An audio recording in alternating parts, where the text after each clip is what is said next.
Have you ever stopped and wondered why good people, kind-hearted, genuine, and thoughtful, often get overlooked, ignored, or even disrespected?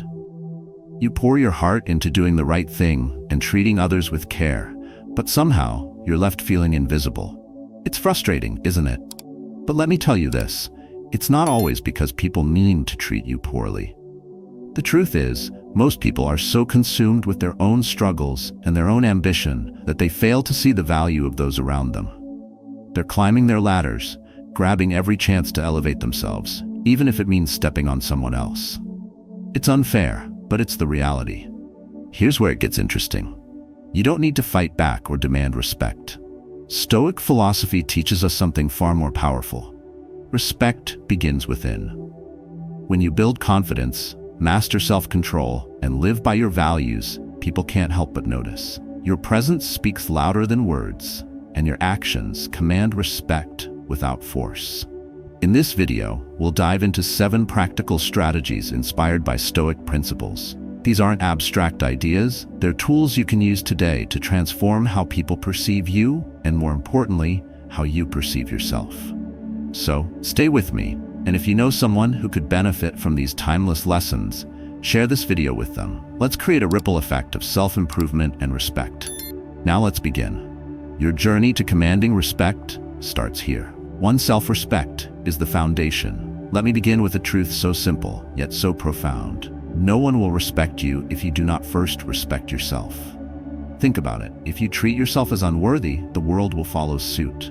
But when you hold yourself with dignity, when you value who you are, you create a presence that commands respect without a single word spoken. Self-respect is the cornerstone of everything. It is the foundation upon which confidence is built, and confidence is the language that others instinctively understand. Imagine standing in a room full of people. You could remain silent, yet your very demeanor, shaped by how you view yourself, will set the tone for how others treat you. The great Stoic philosopher Epictetus once said, "No man is free who is not master of himself." To be the master of oneself is not only about controlling your emotions, but also about nurturing your inner worth. How can you demand respect from others if your actions show that you disregard your own value? This isn't about arrogance or selfishness. True self-respect isn't loud or boastful. It's quiet, steady, and rooted in a deep understanding of your own significance. It is reflected in the way you carry yourself, the way you make decisions, and the way you set boundaries. When you respect yourself, you show the world that you are someone worth listening to, worth acknowledging, and worth respecting. People often mistake kindness and humility for weakness, but those who truly respect themselves know the power of being kind without letting others take advantage of their goodwill. The Stoics believed in the strength of self-control, and this begins with self-respect. Marcus Aurelius wrote, "The soul becomes dyed with the color of its thoughts." Your thoughts about yourself shape your reality. If you tell yourself that you're unworthy, you'll act in ways that reinforce that belief. But if you tell yourself that you are valuable, you will embody that truth, and others will see it in how you stand, speak, and live. There is something deeply magnetic about someone who respects themselves. They don't beg for attention or approval because they already know their worth. They don't need to boast about their accomplishments because they find fulfillment in who they are, not in what others think of them. If you want others to respect you, you must treat yourself with the utmost care. Respecting yourself means taking the time to nurture your body, your mind, and your soul.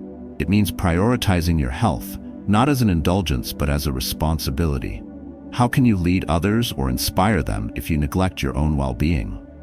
Self-respect also means setting boundaries, not because you want to push people away, but because you understand that your time, energy, and peace of mind are valuable. Boundaries are not walls, they are gates, and you decide who passes through. Remember this.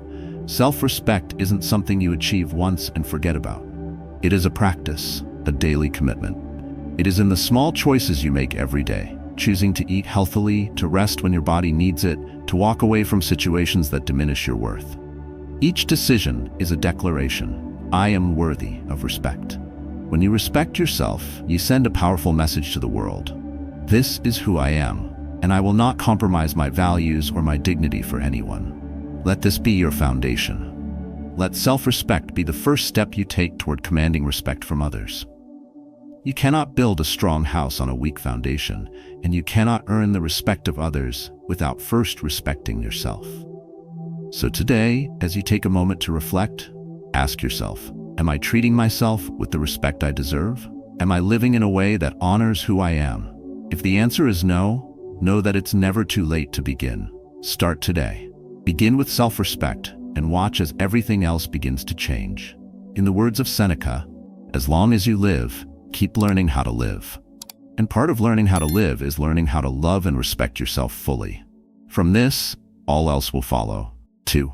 First impressions matter. Picture this. You step into a room filled with strangers. You hesitate, your gaze drops, and your shoulders slump slightly. Without a word, you've already said so much.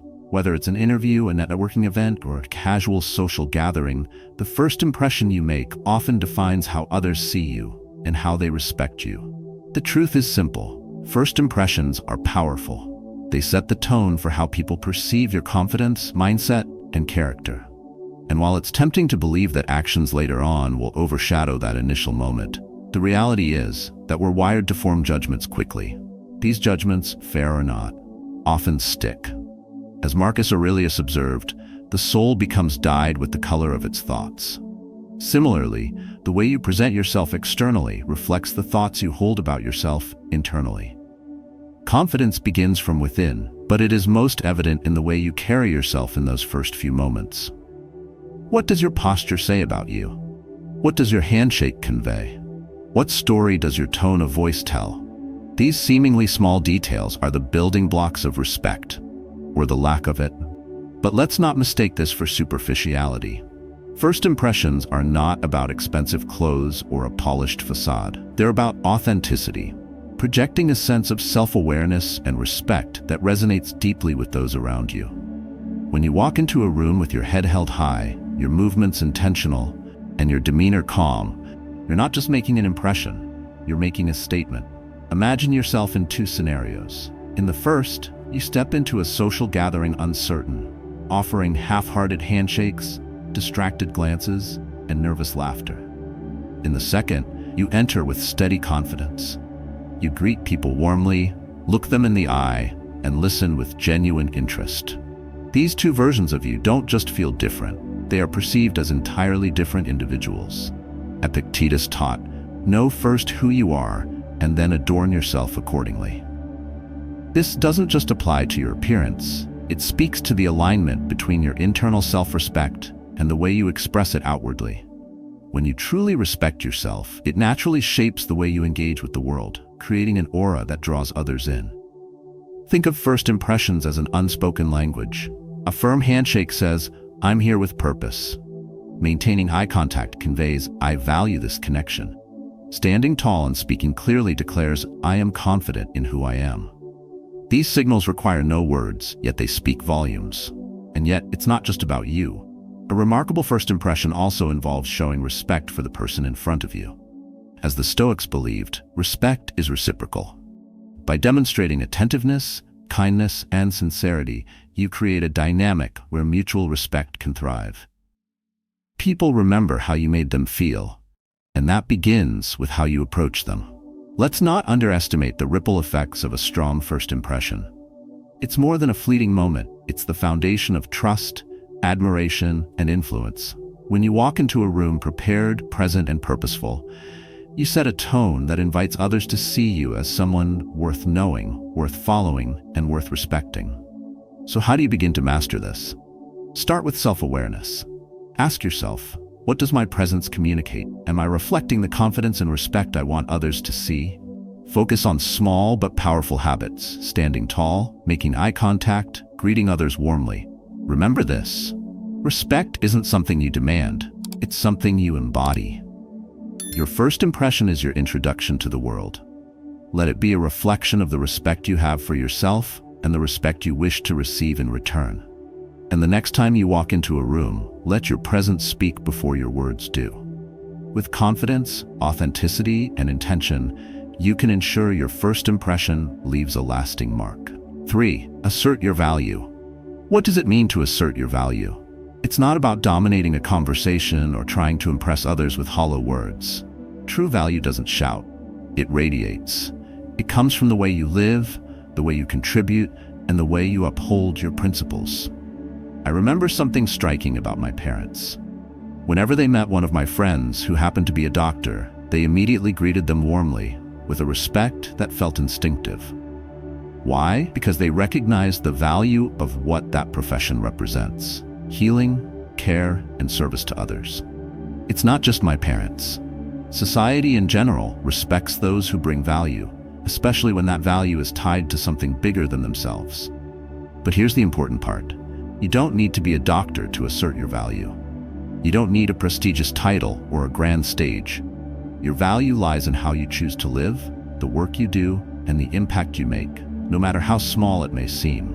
Marcus Aurelius wrote, "Waste no more time arguing about what a good man should be. Be one." This is where asserting your value begins, not in what you say, but in what you do. Whether it's helping a neighbor, mentoring a colleague, or volunteering for a cause close to your heart, your actions define the value you bring to the world. Now think about this. What kind of value are you offering through your work or your presence? Are you someone who uplifts others, who contributes positively to their lives? Or do you simply go through the motions, hoping your value will somehow be recognized without effort? Imagine walking into a room where no one knows you. Your value in that moment isn't determined by your resume. It's conveyed through your demeanor, your attentiveness, and the way you carry yourself. People respect those who seem to know their purpose, who act with integrity, and who give generously of their time or skills. Epictetus reminds us, don't explain your philosophy, embody it. In other words, live in a way that reflects your values and principles. If you value kindness, show it in your actions. If you believe in hard work, let it shine in the way you approach your tasks. You don't need to tell people why you deserve respect. They'll see it in the way you show up. Let's go back to the example of my parents.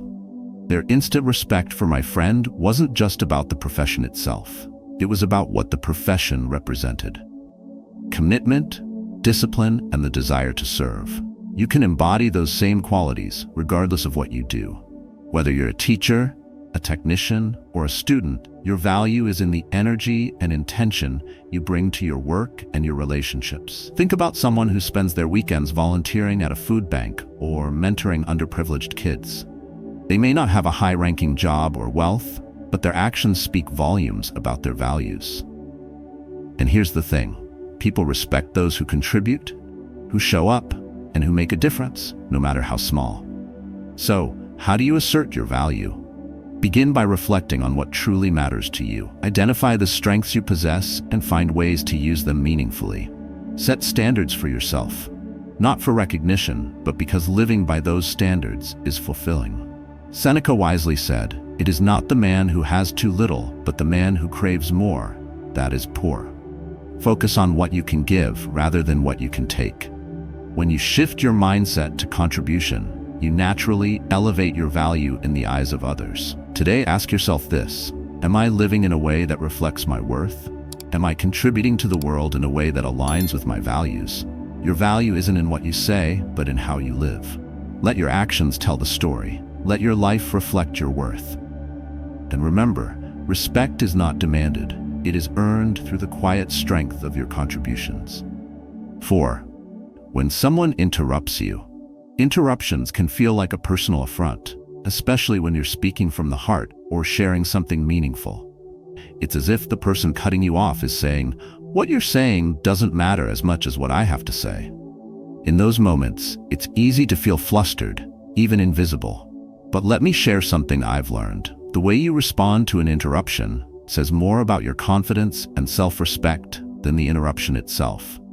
I remember a moment when I was speaking at a family gathering. I was sharing a story about a challenge I had overcome, a story that meant a lot to me. Midway through, a relative interjected, steering the conversation toward their own experience. For a moment, I felt my face flush with frustration. But instead of reacting impulsively, I paused. I turned to them, made steady eye contact, and waited in silence. The silence was brief but powerful. It It shifted the energy in the room. Without raising my voice or showing anger, I had sent a clear message. Can I continue my story? The interruption quickly fizzled, and I calmly resumed my story. This approach is deeply rooted in Stoic philosophy. Marcus Aurelius reminds us, you have power over your mind, not outside events. Realize this, and you will find strength. At that moment, I couldn't control their behavior, but I could control my response, and that response commanded respect. When someone interrupts you, the natural reaction is often to speak over them or retaliate sharply. But this only escalates the situation and can make you appear less composed. Instead, the key is to pause, hold your ground, and let the silence work in your favor. Silence is not passive, it is a deliberate tool. After holding their gaze, you can politely but firmly say, "I'd like to finish my thought," or "Let me pick up where I left off." These phrases are simple, yet they assert your right to be heard without creating unnecessary conflict. They convey confidence and control, qualities that others will instinctively respect. Epictetus taught, it's not what happens to you, but how you react to it that matters. This wisdom applies perfectly to handling interruptions. The way you react demonstrates your self-control, your self-worth, and your ability to steer the situation back to balance. Let me share another perspective. When you respond with calm authority, you're not just protecting your space in the conversation, you're also protecting your inner peace. Getting angry or defensive only hands over control to the other person. But staying composed keeps you in charge of your emotions and the situation. Picture this. You're in a meeting, presenting an idea you've worked hard on. Someone cuts you off mid-sentence, dismissing your point to promote their own. Instead of rushing to counter them, you pause, turn to them with a composed expression, and say, "Let me finish my thought, and I'll be happy to hear your input." What happens next is remarkable. The interruption loses its sting, and the focus shifts back to you. This is the essence of commanding respect, not through force, but through presence and poise. As you navigate conversations in your life, remember this. Interruptions are inevitable, but how you handle them is what defines you. Pause, make eye contact, and assert your right to be heard. These moments are opportunities to show others that your voice matters and to remind yourself of your own worth. In the words of Seneca, "He who is brave is free." And there is bravery in calmly holding your ground when others try to take it from you. So the next time someone interrupts you, choose calmness over chaos and let your strength speak louder than their words. Respond by asking questions. "I have thin hair because of my father's genes. I'm quite shy about this." A few years ago, I attended a dinner party with a friend at a bustling restaurant. After being introduced to a couple at our table, the man looked at me and, with a laugh, said, "Oh, you're really bald, aren't you?" The comment was unkind, meant to draw attention to something personal, and it caught me off guard. I paused, looked him directly in the eye, and replied calmly, "Are you okay? Don't you realize that commenting on someone's appearance like that isn't appropriate?" The table fell into a deafening silence. For a moment, the man seemed stunned, his laughter faded, and the weight of what he'd said hung in the air. To this day, I reflect on that moment. Did I handle it perfectly? Perhaps not, but I know this. I stood my ground, and I did so without anger or aggression. I turned his provocation into a moment of reflection, for him and for everyone at that table. This approach, rooted in Stoic philosophy, teaches us that when faced with rudeness or provocation, we don't have to meet fire with fire. Instead, we can respond with questions, calm, deliberate, and disarming questions that shift the energy and put the provocateur in a position to rethink their actions. Marcus Aurelius reminds us, you have power over your mind, not outside events. Realize this, and you will find strength. When someone tries to provoke you, it's not their words that have power, it's your reaction. And by choosing to respond with a question, you reclaim control of the situation. Why is asking questions so effective? First, it disrupts the flow of the provocation. Imagine someone making a rude comment, expecting you to react with anger or defensiveness. Instead, you pause and ask, why do you feel the need to say that? That simple question forces them to reflect, often exposing the insecurity or thoughtlessness behind their words. Second, questions shift the focus away from you. Instead of allowing their words to define the moment, you place the responsibility back on them. This not only diffuses tension, but also shows your confidence and composure, qualities that naturally command respect. Epictetus taught, it's not what happens to you, but how you react to it that matters. Asking questions demonstrates that you're in control of your emotions. You're not allowing their behavior to dictate your response. Instead, you're steering the interaction in a way that aligns with your values. Let's break this down with an example. Imagine someone making a snide remark about your work in a meeting, trying to undermine you in front of others. Instead of snapping back, you pause, smile slightly, and ask, "Could you clarify what you mean by that?" What happens next is fascinating. The person is now on the spot. They're forced to either explain their comment or backtrack, realizing that their attempt at provocation has backfired. Meanwhile, your calm demeanor shows the room that you are unshaken, someone worth listening to and respecting. This isn't about avoiding confrontation, it's about handling it with dignity and grace. By asking questions, you're not giving them control, you're taking it back. There's a deeper truth here. Responding with questions isn't just about diffusing conflict, it's about protecting your inner peace. Anger and frustration, though natural, can erode your self-respect if left unchecked. By choosing calm inquiry over reactive emotion, you preserve your confidence and composure. Seneca wrote, "If you really want to escape the things that harass you, what you need is not to be in a different place, but to be a different person." And this is the heart of the matter. You don't need to control what others say to you. You need to control how you respond. So the next time someone tries to provoke or belittle you, pause. Ask a question. Let your calm, confident demeanor do the talking. You'll not only command respect, but also remind yourself of the strength that comes from mastering your reactions. This is Stoicism in action, a quiet, powerful force that transforms even the most difficult moments into opportunities for growth and self-respect. 6. Walk away when necessary. There comes a time in every conversation, relationship, or situation where the only dignified response is to leave.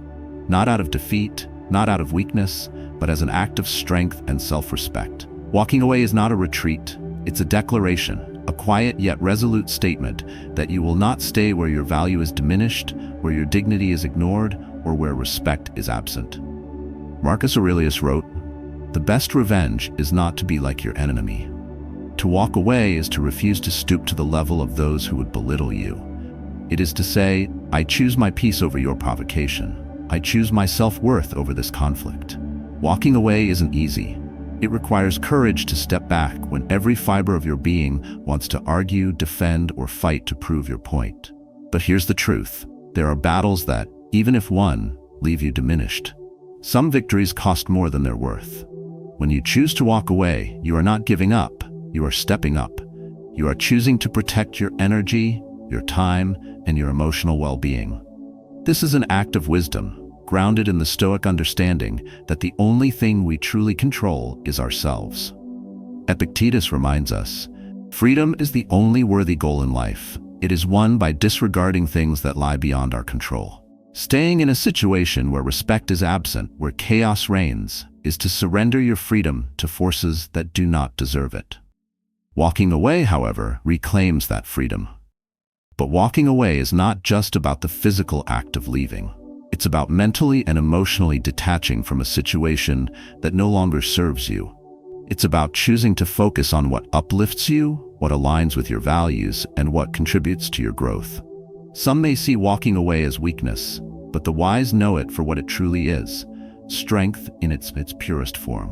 To stay in a toxic environment out of fear or pride is to chain yourself to something that will erode your confidence and diminish your worth. But to walk away is to say, "I deserve better, and I will not settle for less." Seneca wrote, "As long as you live, keep learning how to live." Part of learning how to live is knowing when to let go. It is understanding that not every situation can be fixed, not every relationship can be saved, and not every battle is worth fighting. When you walk away, you are not abandoning the situation. You are prioritizing yourself. You are choosing to honor your self-respect over the temporary satisfaction of confrontation. You are refusing to let the disrespect of others define your worth.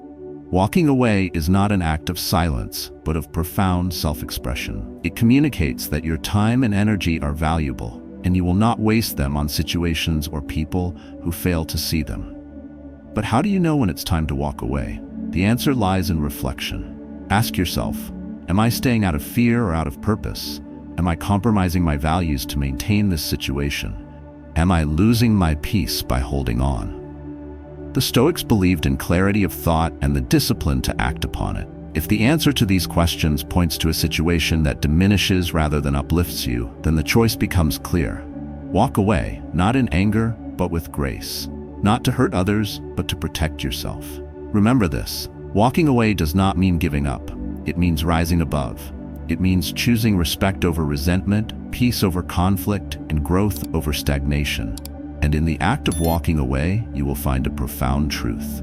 You have not lost anything. You have gained everything that truly matters.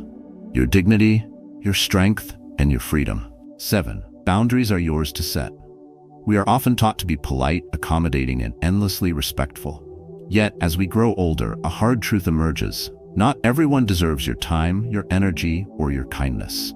Boundaries are not acts of defiance. They are acts of self-respect. They define the space where your peace begins and where others' influence ends. Marcus Aurelius wrote, "You have power over your mind, not outside events." Realize this, and you will find strength. Boundaries are a reflection of this power. They are not about controlling others, but about asserting your right to control your own life. In a world that often demands too much, setting boundaries is a declaration. I know my worth, and I will not allow others to diminish it. Whether it's in relationships, work, or even family, your boundaries protect your time, your energy, and your mental well-being. But boundaries are not walls. They do not isolate or push others away. Instead, they are gates, intentionally placed, carefully opened, and closed when necessary. Boundaries are a way of showing respect for yourself and for those you allow into your life. Seneca once said, "Associate with those who will make a better man of you." Your boundaries help you make this choice. They ensure that your circle is filled with people who uplift you, who value your presence, and who respect your limits. It's not about cutting people off impulsively or shutting yourself away. Instead, it's about being intentional with your time and energy. Ask yourself, am I surrounding myself with those who appreciate my value? Am I investing in environments where my contributions matter? One of the most liberating realizations is this: if your absence doesn't matter to someone, then neither does your presence. There is freedom in letting go of spaces where you are overlooked, undervalued, or taken for granted. Epictetus reminds us, know first who you are, and then adorn yourself accordingly. Boundaries begin with this self-awareness. When you understand your worth, you no longer tolerate situations or relationships that contradict it. Yet setting boundaries is not always easy. It requires courage to say no, to step back, and to enforce limits, especially when the world often pressures us to be agreeable and accommodating. But true respect comes not from pleasing others at your expense, but from living authentically and unapologetically. Boundaries are not selfish. They are necessary. They allow you to focus on what truly matters and to give your best to the people and pursuits that deserve it. By setting clear limits, you ensure that your time and energy are spent in ways that align with your values and aspirations.